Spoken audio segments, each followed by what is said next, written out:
बिस्मिल्लाहिर्रहमानिर्रहीम, अस्सलाम वालेकुम। आप देख रहे हैं पब्लिक पॉइंट और मैं आपके साथ खिजरा सुहेल। बात करेंगे पाकिस्तान में होने वाली सियासी डेवलपमेंट्स की। कौन कौन सी ऐसी सियासी पार्टियां हैं जो इस वक्त पॉजिटिविटी के साथ काम कर रही हैं और कौन सी ऐसी पार्टियां हैं जो सिर्फ और सिर्फ साजिशों में मुनव्विस हैं। इस पर बात करेंगे। हमारे साथ मौजूद हैं हारून अंजुम साहब, जिनसे हम पूछेंगे कि कौन कौन सी पार्टियां हैं जो इस टाइम पाकिस्तान में लगी हुई हैं अपने काम करने में ज़ोरों शोर से। तो सर, सबसे पहला जो हमारा आपसे सवाल है वो ये होगा कि जो आईएमएफ के बाहर जो इस टाइम उनके अमेरिका में धरना दिया हुआ है पीटीआई ने, उस धरने के बारे में क्या कहेंगे आप? देखें, तहरीक इंसाफ की एक और मुल्क दुश्मनी जो है वो साबित हो गई है। देखें, सवाल ये है कि डॉक्टर शहबाज गिल पाकिस्तान के अंदर मुतअद्दिद मुकदमात में वो इश्तिहारी थे और उनके ऊपर बगावत के मुकदमात थे। वो अमेरिका कैसे पहुँचे और पाकिस्तान से उनको कैसे मफरूर कराया गया। आज वही डॉक्टर शहबाज गिल जो है अमेरिका में बैठकर, जो अमेरिका के नेशनलिटी होल्डर हैं, वो आईएमएफ के हेड क्वार्टर के बाहर जो है उन्होंने प्रोटेस्ट किया हुआ है और वो पाकिस्तान का जो इलेक्शन है उसके हवाले से वो वहाँ पर मुतालबा कर रहे हैं कि उस वक़्त तक पाकिस्तान को कर्ज ना दिया जाए जब तक पाकिस्तान में जो इलेक्शन में धांधली हुई है उसको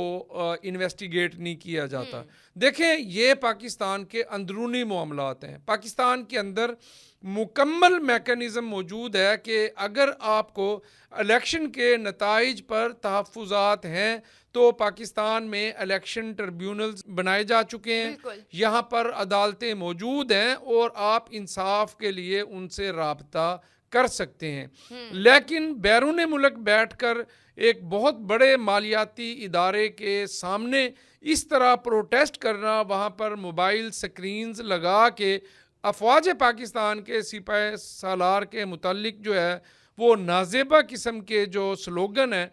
वो अलकाबात से उनको नवाजना, ये इससे पहले भी तहरीक इंसाफ मुतअद्दिद बार ये कर चुकी है। सवाल ये पैदा होता है कि जब पाकिस्तान में मौजूद सिस्टम ने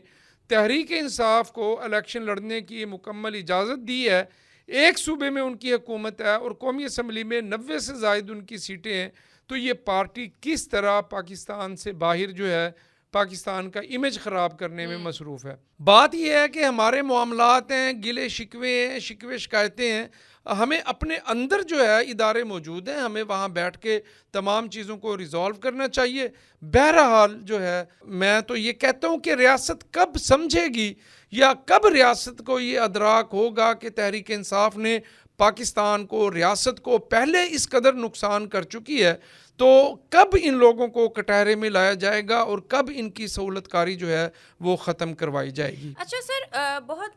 जो है ये मामला संगीन है कि आईएमएफ जो है वो उसके दफ्तर के बाहर प्रोटेस्ट हो रहा है और डेफिनेटली ये बहुत बैड इम्पैक्ट है जो इस वक्त पड़ रहा है हमारे पाकिस्तान के हवाले से। अगर हम देखें तो जो हमें सपोर्ट करने के लिए इस टाइम एक तैयार है, एक पूरी टीम जो है वो हमें सपोर्ट करने के लिए कह रही है और हम उसको ही ये जेस्चर दें कि जी हम तो इस काबिल ही नहीं है, जबकि आईएमएफ को आपको बताते चले कि जो लिस्ट दी गई है उसमें पाकिस्तान का नाम शामिल है उस लिस्ट में जिसमें गरीब ममालिक की एक पूरी फहरिस्त है और उस पूरी फहरिस्त में एक नाम पाकिस्तान का भी शामिल है। जब आपको पता है कि पाकिस्तान में इतने क्राइसिस चल रहे हैं, आपको पता है कि पाकिस्तान के हालात ये हो गए हैं कि यहाँ पर जो है इस वक्त सर्वाइव करना बहुत मुश्किल है, उस पर इस किस्म के बेहुदा जो है वो हरकत करना मेरा नहीं ख्याल कि कोई समझदारी का जो है वो सबूत दिया जा रहा है। अच्छा, अगर हम बात करें शेर अफजल मरवत की, तो उन्होंने कहा है कि हमने जो पीटीआई के फैसले हैं वो आज हमें भुगतने पड़ रहे हैं, हमसे बहुत कुछ छीन लिया गया है, तो वो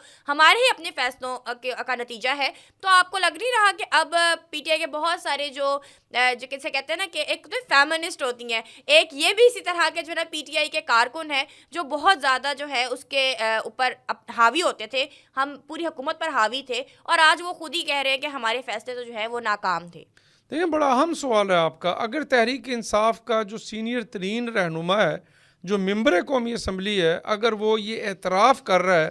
कि हमने इमरान ख़ान के जो ऑर्डर्स थे, उनकी जो हदायत थी या जो फ़ैसले थे, हमने उनको तस्लीम नहीं किया और गलत फैसलों की वजह से हमारा जो बल्ले का निशान है वो हमसे वापस ले लिया गया। उसके बाद हमें इलेक्शन से पहले जो है हम एक जमीयत उलमा इस्लाम शिरानी ग्रुप है उससे हम इत्तेहाद करने जा रहे थे और वो एक बेहतरीन फ़ैसला था। फिर यकायक जो है ये फ़ैसला किया गया कि हम उनसे इलेक्शन के हवाले से अलाइंस नहीं करेंगे।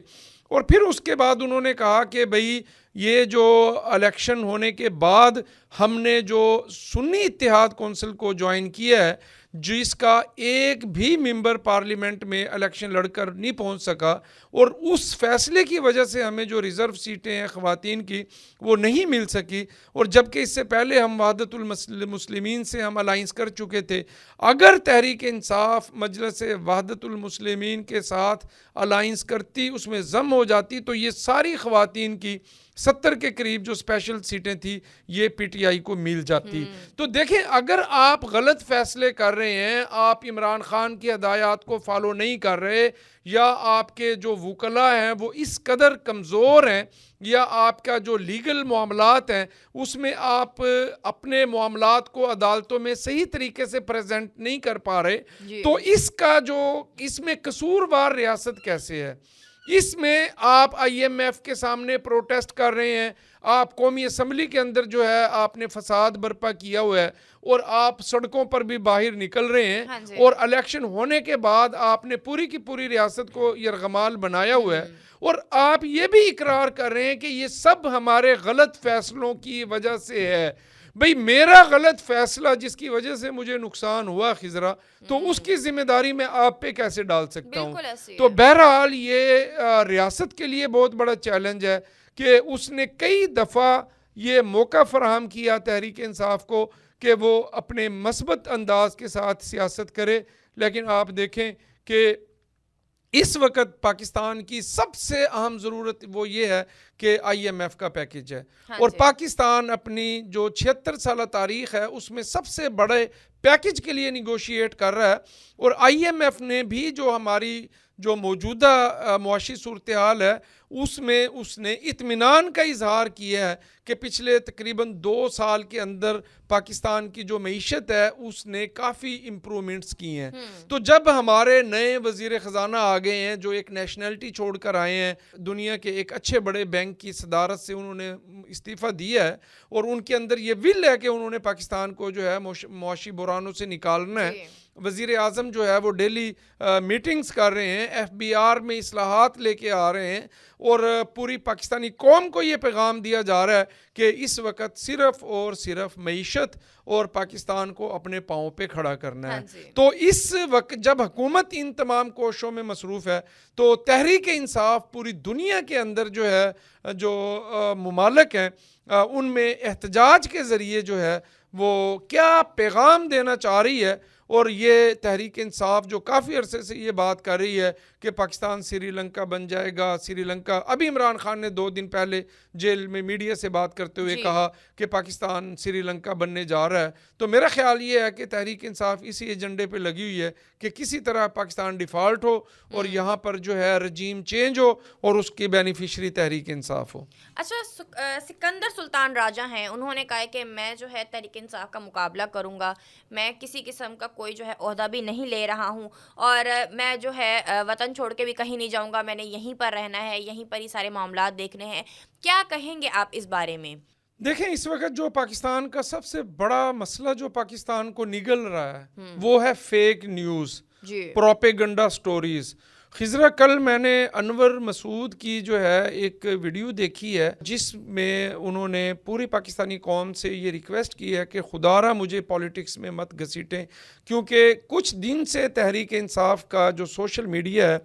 वो प्रोपेगेंडा करने में मसरूफ़ था कि अनवर मसूद पर तशद्दुद किया गया है और पाकिस्तान के उनको अगवा किया गया है और पाकिस्तान के इलेक्ट्रॉनिक मीडिया पर उनको बैन कर दिया गया है, क्योंकि उनके बारे में ये कहा जाता है कि वो प्रो पीटीआई हैं। तो उनकी उम्र है 84 साल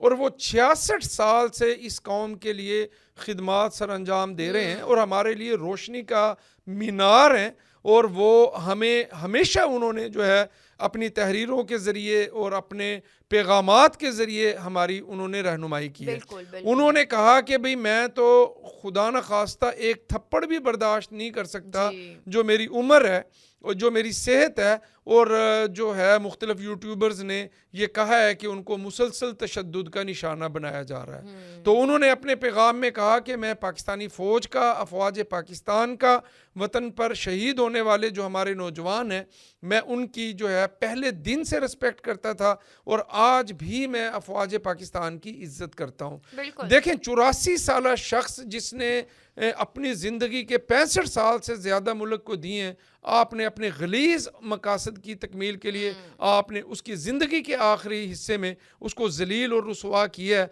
और वो कहते हैं कि मेरी ज़िंदगी अजीरन हो गई है। जी तो इसी तरह चीफ इलेक्शन कमिश्नर के ख़िलाफ़ जो है उन्होंने प्रोपेगेंडा शुरू किया है। बेसिकली वो रशिया के अंदर एक इलेक्शन का इनकाद है, वो बतौर ऑब्ज़र्वर वहाँ गए हैं, लेकिन तहरीक इंसाफ ने शोर डाल दिया कि वो फ़रार हो गए हैं और वो निकल गए हैं, और वो जनाब उनको पाकिस्तानी गवर्नमेंट जो है किसी मुल्क में सफ़ीर तयनात कर रही है। और फिर उन्होंने सिकंदर सुल्तान राजा ने कहा कि मैं कहीं नहीं जा रहा, ये मेरा मुल्क है, मुझे पहले भी धमकियां दी गई हैं और तहरीक इंसाफ मेरे ख़िलाफ़ साजिश करती है, मुझे कत्ल की धमकियां देती है, और जब साबिक चीफ जस्टिस थे उमर अता बंदियाल, वो भी मुझे प्रेशराइज़ करते थे। तो मैं किसी किस्म का प्रेशर कबूल नहीं करूँगा और मैं अपने वतन में रहूँगा। ये जो फेक न्यूज़ है ना, यूट्यूब पर व्यूज़ लेने के लिए, डॉलर अर्न करने के लिए जो जेली मनगढ़ंत और फजूल किस्म की स्टोरियाँ बनाई जाती हैं, तो बेसिकली इसने हमारे नौजवानों को जो है वो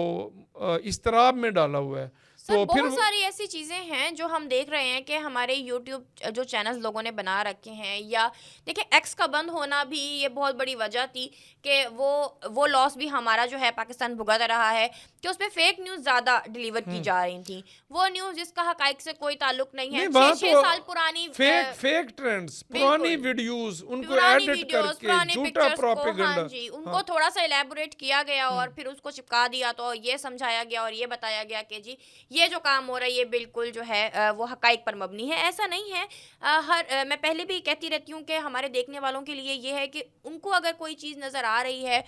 कि वो आपको कहीं किसी जो है बड़े पेज पर, किसी अखबारात में आपको नहीं मिल रही, किसी आपको बड़े अच्छे न्यूज़ चैनल पे आकर आपको नहीं मिल रही है, तो वो फेक ही है। क्योंकि ये है कि आप यूट्यूबर्स के पास तो किसी किस्म की अथॉरिटी नहीं है, कोई चेक एंड बैलेंस चेक नहीं एंड है। बैलेंस नहीं है, कोई मसला नहीं है, उनको किसी किस्म की एजेंसी उनको नहीं देख रही, कुछ नहीं कही। लेकिन जो बाकायदा चलने वाले इदारे हैं, सैटेलाइट चैनल्स हैं, बाकी चैनल्स हैं या अखबारात हैं, वो ऑथेंटिक न्यूज़ आपको दे देखिए रहे अभी हैं। 2 दिन पहले जो है एक जेली खबर प्लांट की गई कि मरीम नवाज़ ने फैसला किया है, वज़ीर आला पंजाब ने, कि वो जाती अमरा से जो है ना,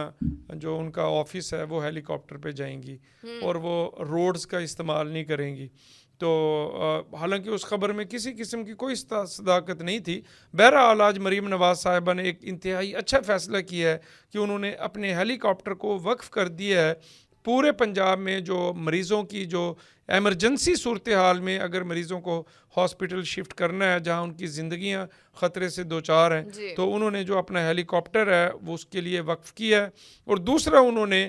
इसी हंगामी सूरत हाल से निमटने के लिए 2 जहाज़ भी पंजाब हुकूमत ने ख़रीदने का फ़ैसला किया है कि खुदा न खास्ता किसी हंगामी सूरत हाल में पाकिस्तान के जो बड़े हॉस्पिटल्स हैं वहाँ पर अगर मरीज़ों को शिफ्ट किया जाता है तो ताकि उनकी ज़िंदगियाँ बच सकें। और तो ये एक अच्छा पॉजिटिव साइन है कि देखें आप अपने एंड से चीज़ें देंगे। जैसे हम पिछले दिनों भी बात कर रहे थे कि आसिफ अली जरदारी ने जब अपनी तनख्वाह छोड़ी है तो डेफिनेटली अब कोई ना कोई पॉजिटिविटी उनको अपने आसाइश छोड़नी पड़ेंगी ताकि पाकिस्तान के लिए कोई काम किया जा सके, पाकिस्तान की बेहतरी के लिए काम किया जा सके। अच्छा सर, एक और भी ये है कि PIA की नजकारी जो है उसका फैसला किया है IMF ने, और गैस, तेल, बिजली की कीमतों में भी कमी आ रही है। ये कहाँ तक हकीकत है? क्योंकि हमारी आवाम जो है वो इस टाइम बड़ी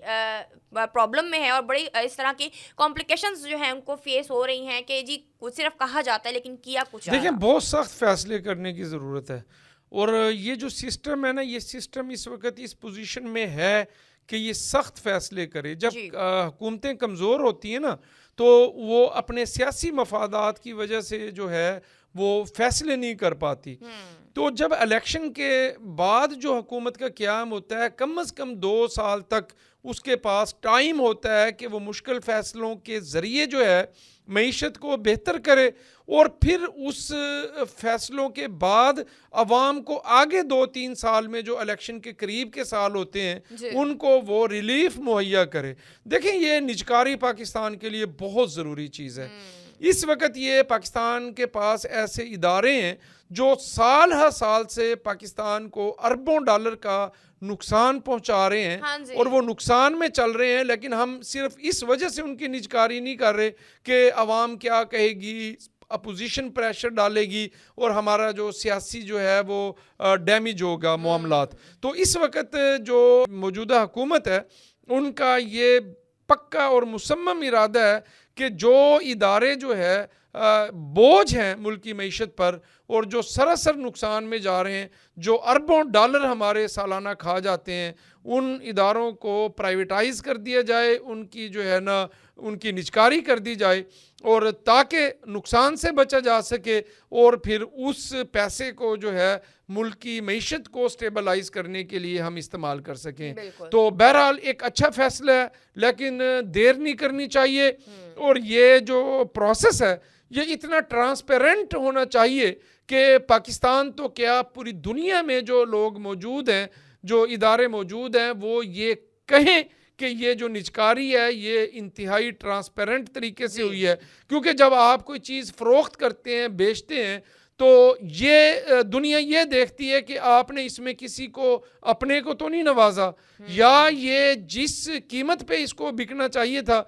उस कीमत पर बिकी है या कम पे बिकी है। तो बात यह है कि निजकारी ज़रूर करें, साफ शफाफ करें, ट्रांसपेरेंट तरीके से करें, ताकि कौम का एतमाद बहाल हो। मुश्किल फ़ैसले करें। पूरी पाकिस्तानी कौम जो है इस वक्त हुकूमत के साथ खड़ी है, रियासत के साथ खड़ी है। ज़रूरत इस चीज़ की है कि आप सिर्फ कौम को ये कन्विंस कर सकें, उसको मैसेज दे सकें, उसको इत्मीनान दिला सकें कि जो मुश्किल तरीन वक़्त है उसमें जो हमारी अशराफिया है, हमारे हुक्मरान हैं, वो भी अवाम के साथ खड़े हैं। मतलब ये नहीं है कि आप अपने अलल्ले तलल्ले प्रोटोकॉल, इस वक्त जो नए वज़ीर ख़जाना आए हैं हमारे मोहम्मद औरंगज़ेब, उन्होंने कहा है कि जब तक हुकूमत अपने अखराजात को कंट्रोल नहीं करेगी उस वक़्त तक हमारी मईशत बेहतर नहीं हो सकती। हमने अपने ख़र्चों को कंट्रोल करना है, अपनी आमदन को बढ़ाना है, एक्सपोर्ट को इंक्रीज़ करना है, ज़राअत के शोबे में, इंफॉर्मेशन टेक्नोलॉजी के शोबे में इनकलाब लेके आना है। और जब हम इनकलाब लेकर आएंगे तो इंशाअल्लाह ताला हम गैरों की मोहताजी से बाहर निकल आएंगे और हम तरक्की करेंगे। थैंक यू सो मच हारून साहब। बिल्कुल ज़रूरत है हमारे मुल्क को तरक्की की और ज़रूरत है हमारे मुल्क को एक बेहतर हुकूमत की। तो बस ये फ़ैसले जो है अना से निकल कर जब खिदमत के लिए जाएंगे तो डेफ़िनेटली बहुत सारी जो है एक पॉजिटिव डेवलपमेंट्स होंगी। इसी के साथ खैर रसूल को इजाज़त दीजिए, फिर मुलाकात होगी एक नए व्लॉग में। तब तक के लिए अल्लाह निगहबान।